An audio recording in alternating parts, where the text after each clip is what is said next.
Fiancé dumped me for making more money than him, then saw me having coffee with a family friend. Lost his mind and showed up at my door accusing me of cheating. Hey everyone, I 28. Had been with my fiancé Alex, 34 since 2020. We met at a friend's party, hit it off and had been together ever since. He finished his doctorate in economics just last year. Since then, he has been working at the uni. I have my master's in media sciences, and decided to start working instead of going for a PhD. Okay. So the problem is that Alex broke up with me last Monday. It was literally so surreal and honestly just weird. For the past few months he'd been acting strange. He was making demands and then dropping them immediately. A few examples he told me. We were going to paint our walls back from dark green to white. When I asked why, he just said, "For fuck's sake, forget it," and never brought it up again. Even when I asked another time, he came home and got mad because I was sitting on the couch with my head covered in a blanket. I had cramps. He was upset because I was just sitting there watching Netflix. Mind you, the house was spotless. When I tried to talk about it, he said forget it. It's not a big deal. This kind of thing became common every time I tried to communicate. Tried to figure out what was going on, whether it was something I did or maybe he was just stressed at work. He would just say everything was fine, but he was clearly seething with rage. I didn't even have to do anything. He would find something to complain about. The apartment clothes, me work, etc. So I gave him space, which apparently was also wrong. I told him I was going to help my parents with repairs for a few days, and somehow that was also wrong, because he wanted to renovate the apartment too. Then on Monday I got a text saying we needed to talk. I knew what was coming, and after the last few months, I had made peace with it. When I came home, he was sitting on the couch. He didn't even wait for me to take off my jacket before saying, "I want to break up." Then the verbal diarrhea started. He told me he resented me. First because I didn't pursue my academic career further, even though I was capable, and he didn't want to upset me at the time. Then, when I started making more money, since he didn't make much as a PhD student, he felt like I should have the last word financially, and he hated it, mind you. I never said anything like it's my money, so I have the final say.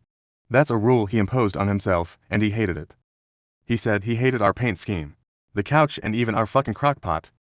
Then he told me he had rejected a better PhD program to stay here, because I had already started my job by the time he got the acceptance letters. Only he never told me he had even applied overseas. He said a few months ago he checked in with a friend who's in that program, saw how they were thriving, and decided I ruined his life.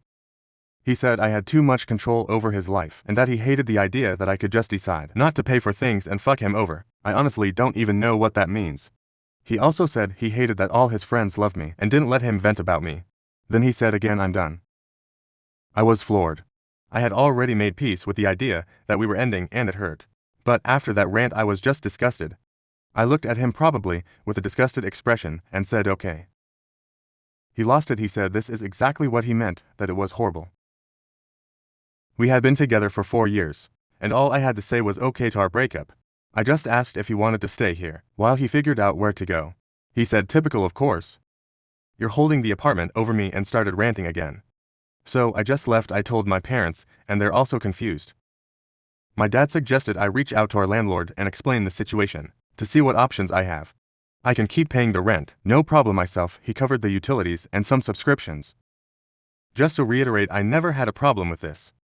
I saw that he was chasing his dream, and that was more important to me than a 50-50 financial split. I make good money and I'm happy at my job. I never saw it as slaving away. I always had the mentality that my money was our money because we were building a life together. Of course I had my own savings and fun money, but I honestly never cared.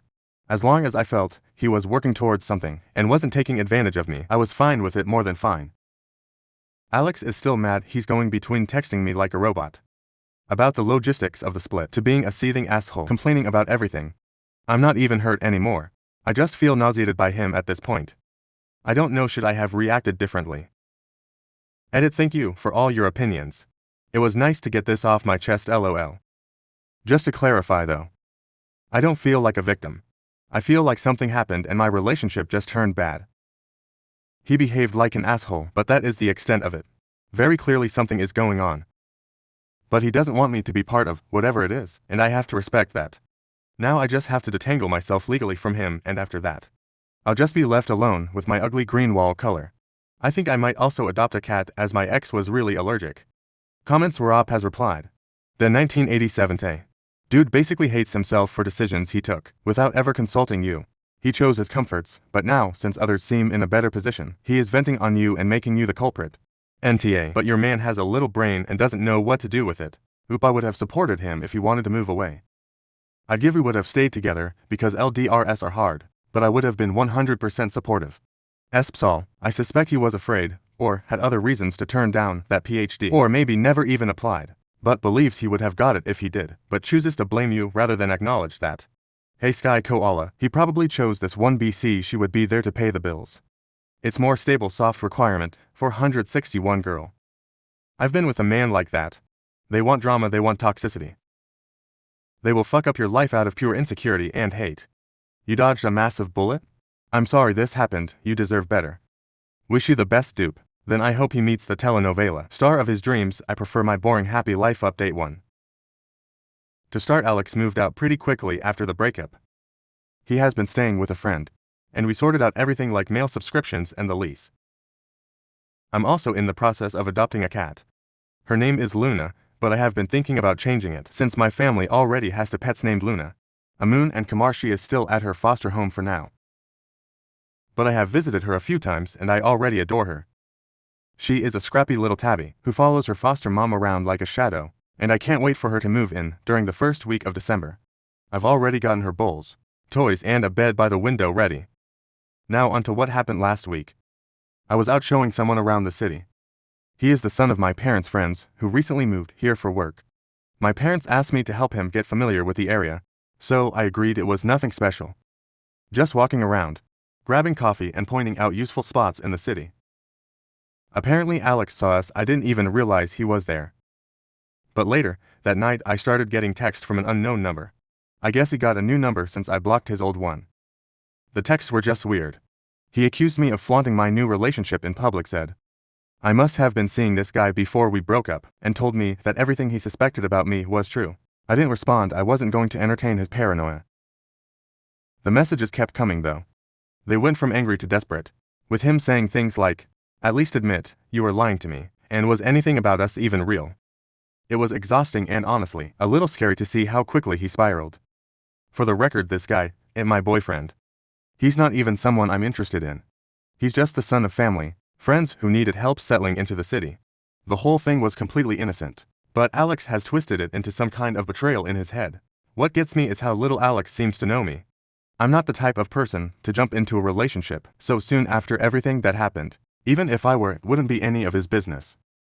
We are done, I've made that clear. After I didn't respond to his texts, Alex started calling. I didn't pick up. But the voicemails were a mix of angry rants and desperate pleas. I ended up blocking as no, too. It feels ridiculous that I have to keep doing this, but I guess this is where we are now. Then this weekend I went out to a bar with my friends. A few hours in, guess who walked in? Alex. I don't know if it was a coincidence or if he followed me there, but as soon as he spotted me, he came straight over. He was clearly upset, asking to talk, and I told him no. My friend stepped in and thankfully, he left without causing a scene. But it ruined my night. It felt like I couldn't escape him, no matter where I went or what I did. When I got home later that night, I was completely drained.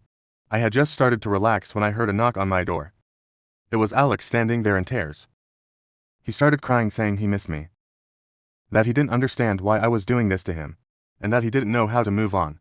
It was like all the anger from earlier had been replaced with this desperate sadness. I didn't let him in. I told him he needed to leave, and if he didn't, I would call someone to make him leave. He begged me to listen, but I just closed the door. I spent the rest of the night feeling shaken and honestly, a little scared. I don't know what he's going through. I wrote his best friend about the situation, but the plea of talking to him, he said he would. I'm seriously considering getting a new phone number, and possibly even talking to someone about how to handle this legally. If it keeps happening, it feels unfair that I have to go to these lengths just to have some peace, but I don't see another option. Update to thanks for the concern and support I've received. I'm fine really. A lot of people suggested things like getting a restraining order, but I just want to clarify that it's not as simple as walking into an office and asking for one. The process involves proving there is an immediate danger to your safety, providing evidence like texts, calls, or witnesses, and then attending court to get approval. It's not something you can do lightly, or without solid proof. And no, I'm obviously not getting a gun. I've also seen people diagnosing Alex with various mental health issues, and I want to ask everyone to stop.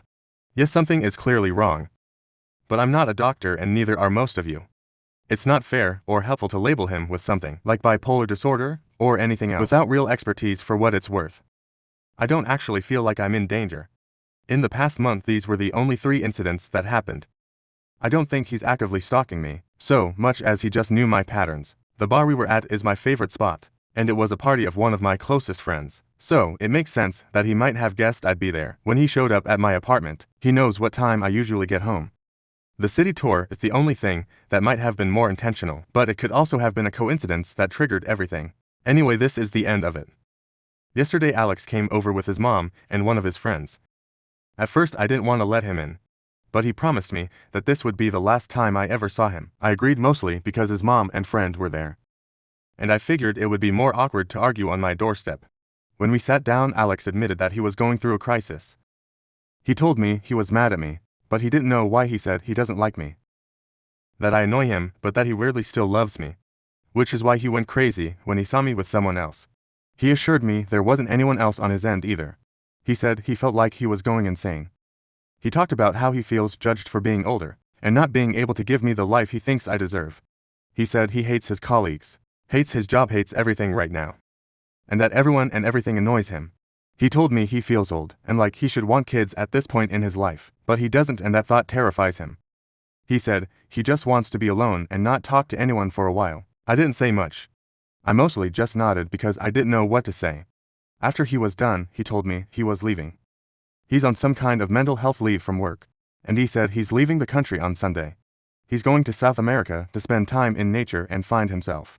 He thanked me for everything and said he was sorry for how he acted. Then he just got up, grabbed the few things he had left at my place and walked out. His mom was inconsolable. She kept apologizing to me over and over, saying how embarrassed she was by his behavior.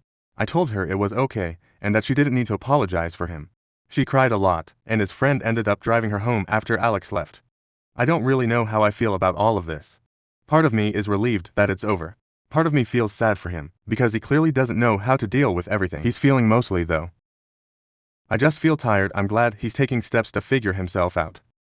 But it's not my responsibility anymore. Next story. Best friend flew to Texas to tell me she's dating my ex, who almost unalived me when I kicked her out. He showed up at my work with threatening messages. I've tried to write this out for days now, but I keep getting too upset to concentrate, so this might be a bit jumpy. I don't have family in the sense many understand family to be so. I've been pretty much a loner with one exception, my best friend Tammy. We met in middle school and just became joined at the hip. Things changed a bit in college. My parents forced me into a Christian out-of-state college. Tammy applied and got accepted to the other college in the town. So, we both went out there and were roommates for 2 of the years. Before I met my first ever boyfriend, I will call him Trent. I moved in with him the end of junior year. And I don't know when it started happening, but he went from charming and affectionate to controlling.